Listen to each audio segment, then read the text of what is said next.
Sir, what B stand for in eye disease? B stand for blepharitis. और blepharitis दो तरह के होते हैं, एक स्टेफाइलोकोकस उस बैक्टीरिया से ब्लिफराइटिस होता है, और एक जो है सिबोरल बेसिकली ब्लिफराइटिस होता है। और पहला वाला जो है वो जनरली बैक्टीरिया का इन्फेक्शन होता है, तो वाइट वाइट फ्लेक्स और इन सब ये सब चीज़ें जो है आई लैशेस पे जमा हो जाती हैं। और दूसरा जो है वो सिबोरल जो है वो बेसिकली डैंड्रफ अगर हेयर फॉलिकल्स या हेयर पे रहता है तो उसकी वजह से होता है।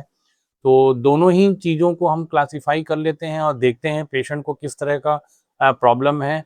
जनरली पेशेंट आते हैं हमारे पास तो वो कहते हैं कि सर हमारे आई लैशेस के ऊपर वाइट रंग के कुछ ड्रॉपलेट दिख रहे हैं, कुछ कुछ फ्लेक्स दिख रहे हैं, या कह लिए पाउडर लाइक डिपोजिशन दिख रहे हैं, और उसके साथ उनकी कंप्लेंट रेडनेस और वाटरिंग की रहती है। तो हम लोग बेसिकली उनको हाइजीन मेंटेन करने को कहते हैं, और कुछ दवाएँ हम लोग आई ड्रॉप और मेडिसिन्स देते हैं। एंटी फंगल हम लोग शैम्पू भी देते हैं, डैंड्रफ में से अगर वो प्रॉब्लम है उनको, और ये सब इसका इलाज है।